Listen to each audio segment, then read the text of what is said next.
اعوذ باللہ من الشیطان الرجیم بسم اللہ الرحمن الرحیم اللہم صلی علی محمد وعلی آل محمد عدد ما فی علم اللہ صلاة دائمتا بدوام ملک اللہ۔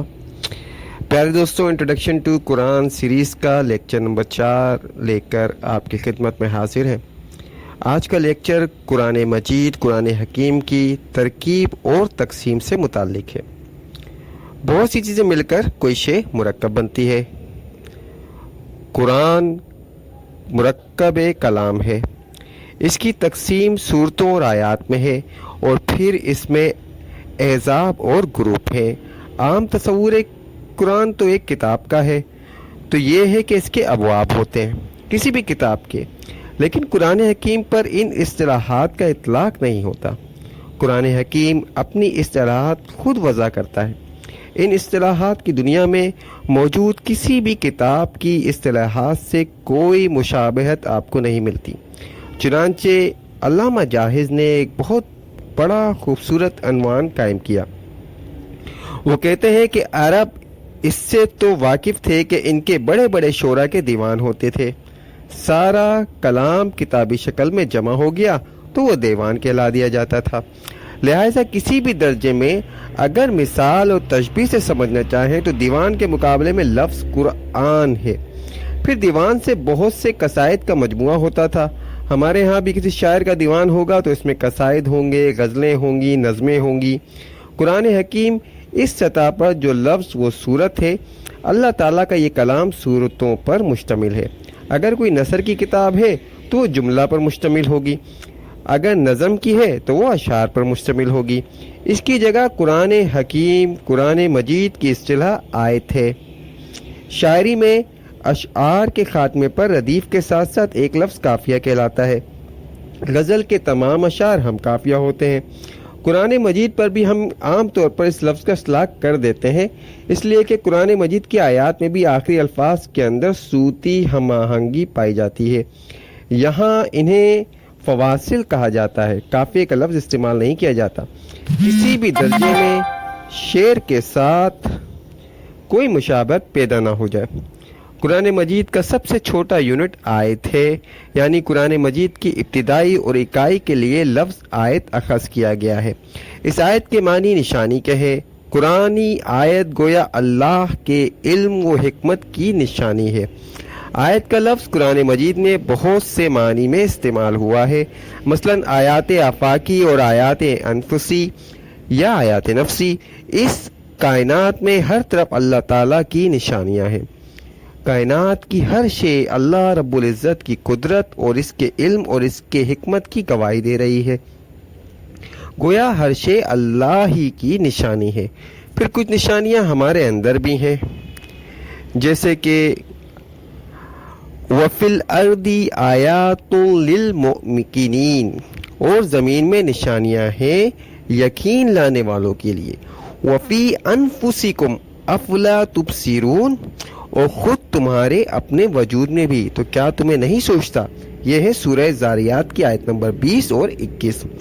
اسی طرح سورہ حامیم سجدہ میں اللہ رب العزت فرماتے ہیں سَنُرِيهُمْ آیاتنا فی الآفاق وفی انفسہم حتی یتبین لہم انہ الحق۔ سورہ حامیم سجدہ کی آیت نمبر۔ ان قریب ہم ان کو اپنی نشانیاں آفاق میں بھی دکھائیں گے اور ان کے اپنے نفس میں بھی، یہاں تک کہ ان پر یہ بات واضح ہو جائے گی کہ یہ قرآن واقعی برحق ہے۔ انگریزی میں آیت کے لیے ہم لفظ ورس بولتے ہیں مثلا، لیکن ورس تو شعر کو کہتے ہیں، جبکہ قرآن کی آیات نہ تو شعر ہیں، نہ مصرے ہیں، نہ جملے ہیں۔ لفظ آیات ہی کو عام کرنا چاہیے۔ بہرحال کچھ آیات آفاقی ہیں یعنی اللہ کی نشانیاں، کچھ آیات انفسی ہیں وہ بھی اللہ کی نشانیاں ہیں، کچھ آیات قرآنیاں ہیں در حقیقت اللہ تعالیٰ کے حکمت بالغہ اور علم کامل کی نشانیاں ہیں۔ یہ لفظ قرآن کی اکائی کے طور پر استعمال ہوا ہے۔ جان لینا چاہیے کہ آیات کا تعین کسی گرامر، بیان، نحو کے اصول پر واقع نہیں، اس میں کوئی اجتہاد داخل نہیں، بلکہ اس کے لیے ایک اصطلاح توفیقی استعمال ہوتی ہے، یعنی یہ رسول اللہ صلی اللہ علیہ وآلہ وسلم کے بتانے پر موقوف ہے۔ چنانچہ ہم دیکھتے ہیں کہ آیات بہت طویل بھی ہیں۔ ایک آیت الکرسی ہے جس میں مکمل 10 جملے ہیں، لیکن بعض آیات حروف مقطوعات پر بھی مشتمل ہے، جیسے حامیم، الف لام را، کاف ہا یا عین صاد وغیرہ۔ حالانکہ اس کا کوئی مفہوم معلوم نہیں، عام زبان کے اعتبار سے ان کے معنی متعین نہیں ہے۔ یہ تو حروف تہجی ہیں، ان کو مرکب کلام بھی نہیں کہہ سکتے، کیونکہ اس کو علیحدہ علیحدہ پڑھا جاتا ہے، اس لیے حروف مقطعات کہلاتے ہیں۔ ان کو جمع نہیں کر سکتے، یہ توڑ توڑ کر علیحدہ علیحدہ ہی پڑھے جاتے ہیں۔ سے سورہ بقرہ کا جو ابتدائی جملہ ہے الف لام میم پڑھا جاتا ہے، لیکن یہ بھی ایک آیت ہے۔ اسی زمن میں ایک بات یاد رکھیے، جہاں حروف مقطعات میں سے ایک ایک حرف آیا ہے، جیسے سورہ صاد شروع ہوتی ہے صاد والقرآن ذی الذکر، ٹھیک ہے جی، نون والقلم وما یسطرون، قاف والقرآن المجید۔ یہاں ایک حرف پر آیت نہیں بنی، لیکن 2 حروف پر آیتیں بنی ہیں۔ حامیم قرآن حکیم میں 7 جگہ آیا ہے اور یہ مکمل آیت ہے۔ الف لام میم آیت ہے، الف لام را 3 حروف ہیں اور یہ آیت نہیں۔ معلوم ہوا کہ اس کی بنیاد کسی اصول، قاعدے یا اجتہاد پر نہیں، بلکہ امور کلیہ توفیقی پر ہے، یعنی کہ رسول کریم صلی اللہ علیہ وآلہ وسلم کے بتانے سے معلوم ہوئے ہیں۔ البتہ پھر رسول کریم صلی اللہ علیہ وآلہ وسلم سے چونکہ مختلف روایات ہیں، اس لیے اس پہلو میں سے کہیں کہیں فرق واقع ہوا ہے، چنانچہ آیات قرآنیہ کی تعداد متفقہ علیہ نہیں ہے۔ اس پر تو اتفاق ہے کہ آیت کی تعداد 6000 سے زائد ہے، لیکن بعض کے نزدیک کم و بیش 6216، بعض کے نزدیک 6236 اور بعض کے نزدیک 6666 ہیں۔ اس کے مختلف اسباب ہیں، اسے جان لیجئے۔ بعض صورتوں کے اندر آیت کے تعین میں بھی فرق ہے، لیکن یہ سب کسی کا اپنا اجتہاد نہیں ہے، بلکہ سب اعداد و شمار رسول کریم صلی اللہ علیہ وآلہ وسلم سے نقل ہونے کی بنیاد پر ہے۔ ایک فرق یہ بھی ہے کہ آیت بسم اللہ قرآن حکیم میں 113 مرتبہ سورت کے شروع میں آتی ہے، کیونکہ سورتوں کی کل تعداد 114 ہے۔ صرف ایک سورت سورہ توبہ کے شروع میں بسم اللہ نہیں آتی۔ اگر ان کو شمار کر لیا جائے تو 113 آیات کا اضافہ ہو جائے گا، اور اگر شمار نہ کیا جائے تو 113 کی تعداد کم ہو جائے گی۔ اسی اعتبار سے آیات قرآنیہ کی تعداد متفقہ علیہ نہیں ہے، بلکہ اس میں معمولی سا اختلاف ہے۔ جیسے کہ ہم نے ذکر کیا، حروف مقطعات پر بھی آئے تھے، مرکبات ناقصہ پر بھی آئے تھے، جیسے والعصری، کہیں آیت مکمل جملہ ہے، اور ایسی آیتیں بھی ہیں جن میں 10 جملے ہیں، جیسے کہ آیت الکرسی۔ قرآن حکیم کی آیتیں جمع ہوتی ہیں تو سورت وجود میں آتی ہے۔ سورت کا لفظ سین واو رے سے ماخوذ ہے۔ یہ لفظ سورہ حدید میں فصیل کے مقام پر آیا ہے، یعنی کہ فصیل کے معنی میں آیا ہے۔ پچھلے زمانے میں ہر شہر کے باہر گرد ایک فصیل ہوتی تھی جو شہر کا احاطہ کرتی تھی، شہر کی حفاظت کا کام بھی دیتی تھی اور حد بندی بھی کرتی تھی۔ آیت کو جب جمع کیا تو اس میں سے جو فصیلیں وجود میں آئیں وہ صورتیں فصل علیحدہ کرنے والی شے کو کہتے ہیں۔ تو گویا ایک صورت دوسری صورت سے علیحدہ ہو رہی ہے، فصیل علیحدگی کی بنیاد ہے۔ فصیل کے لیے سین واو رے کا لفظ مستعمل ہے، پھر اس سے صورت بنا۔ البتہ یہ صورتیں ابواب نہیں ہیں، بلکہ جس طرح آیت کے لیے لفظ وزن مناسب نہیں، اس طرح صورت کے لیے لفظ باب یا چیپٹر بھی درست ہرگز نہیں۔ اب جان لیجئے کہ جیسے آیت کا معاملہ ہے ایسی صورتوں کا بھی ہے، چنانچہ صورتیں بہت چھوٹی بھی ہیں۔ قرآن مجید کی 3 صورتیں صرف 3 آیات پر مشتمل ہیں، یعنی کہ سورہ عصر، سورہ نصر اور سورہ کوثر، جبکہ 3 صورتیں 200 سے زائد آیات پر مشتمل ہیں، جیسے سورہ بقرہ کی 286 آیات ہیں، پھر سورہ شورى کی 227 آیات ہیں اور سورہ اعراف میں 206 آیات ہیں۔ محققین و علماء کا اس پر اجماع ہے کہ آیات کی طرح صورتوں کا تعین بھی رسول کریم صلی اللہ علیہ وآلہ وسلم نے خود فرمایا۔ اب آیات اور